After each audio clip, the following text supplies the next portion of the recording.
Okay.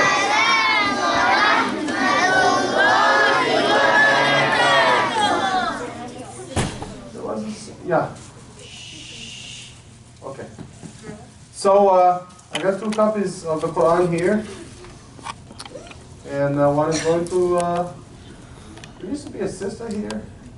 We asked last time about yes. This is for you. Thank you. Jazakallah. She asked good questions, mashallah. And the other one is, where's Makki? Absent? Allah, so we'll give it to him, inshallah. Yes, please. Jazakallah. So, does anyone remember what we spoke about yesterday? Raise your hand if you remember. Okay? About not wasting. About? Not wasting. Exactly, mashallah. We should get you a prize tomorrow, mashallah. Do you have a name? Rayan? Good name, mashallah.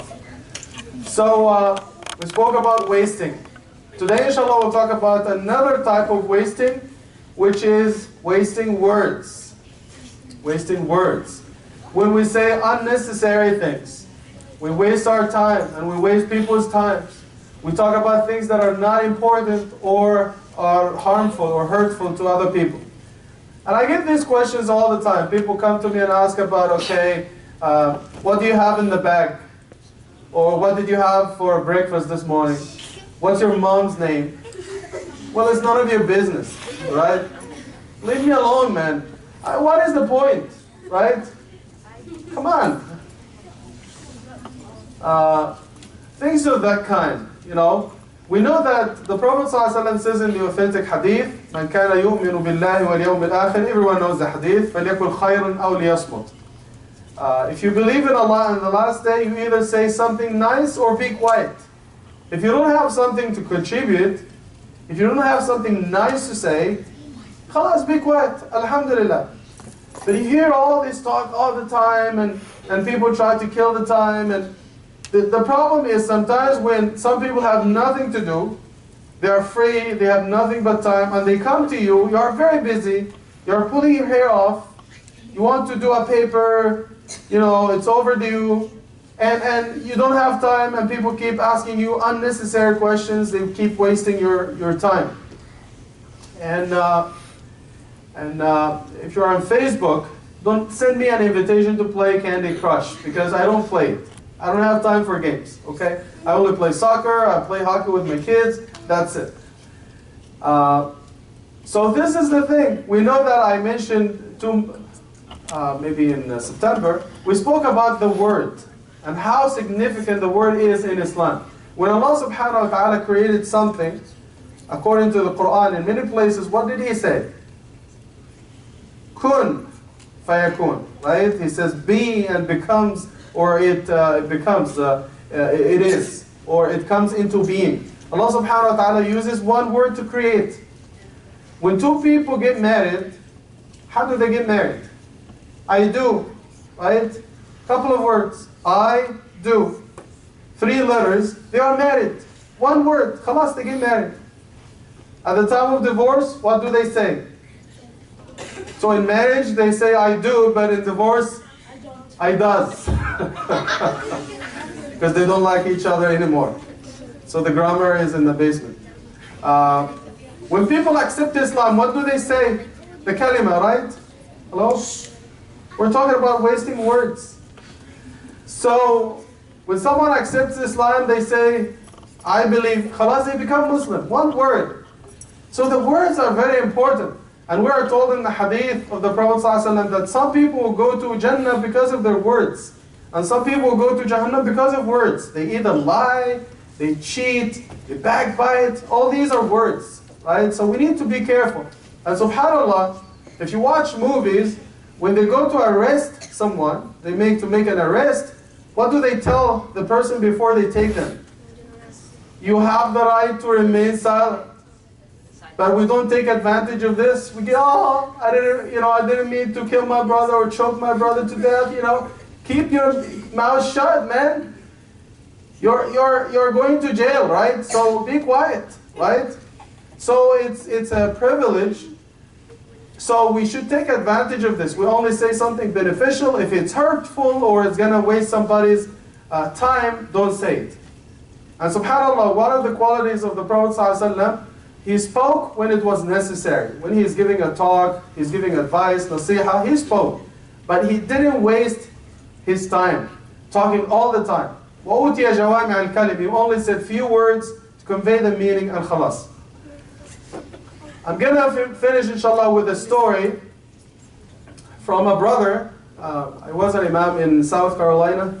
They have a very good school. It's called Clemson. It's one of the top 25 schools in the world. So there was a small masjid there. I was the imam. And alhamdulillah, we had a brother, very good brother in the community. Everybody loved him. But there was only one problem with this brother. He talked too much. He talked too much. Like, he can sit with you. I'm not going to mention his name or his nationality, okay? But anyway, he would sit with me after Salatul Fajr, for example, and he would go on and on and on. Ya Sheikh, I have a question for you. I would say, okay, no problem. Biggest mistake of my life. They would go on and on. You know, Ya Sheikh, when my mom was pregnant with me, no, give me the short version. Don't start like from 30 years ago. Like, what is the question? And he would go on and on and on. You know, question about Salah. And he will go back to when my mom was pregnant with me, and she used to, come on man, 2 hours, 2 hours. So one day, this beautiful brother of mine, another friend, went for his, he rented a car, and they went to road test the car or something because he was studying for his driver's license. So he took this brother, who loved to talk all the time, biggest mistake of his life. So we took this brother with him, and he drove on the highway. This brother wanted to get some training to be able to get his driver's license. So this brother was in his ears. Like 3 hours he was talking. And he said, so I met them for Salatul Dhuhr. They rented the car, they came to the masjid for Salah, I met them. I said, that's good, alhamdulillah, you go for the training. Then they came back for Salat al-Maghrib. They came back. And the brother came, and the only thing he had with him, the brother who went for the training, he had the steering wheels with him. This is the only thing that was left from the car. So what happened, he said they went, for training, and this brother was in his ears, and he started to talk about his adventures from 20 years ago when he was driving in the mountains, and why are you slowing down? You have to go fast. It's the highway, man. Go, go, go, go.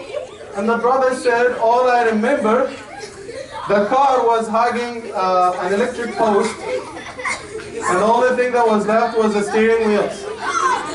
Because the guy was in his ears like, go, go, go, and he was talking for 3 hours. He lost control and he got into an accident. But the good news is, okay. Okay, buddy, breathe. Take a deep breath, okay?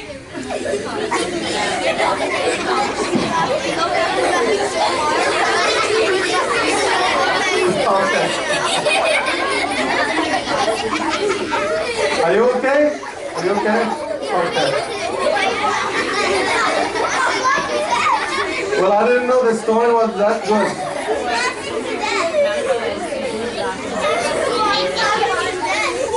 Yeah, you can wash your face and come back.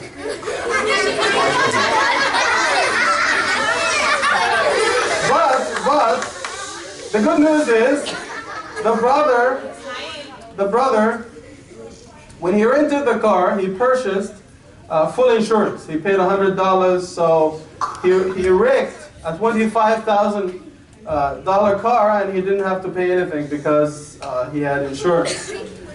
Khalas, again, the whole point is, if you have something good to say, alhamdulillah, say it. If you don't have something nice to say, khalas, be quiet. And don't be nosy. Don't ask people about their, like sensitive information, like credit card information, what's your mom's name, and what did you guys eat for breakfast.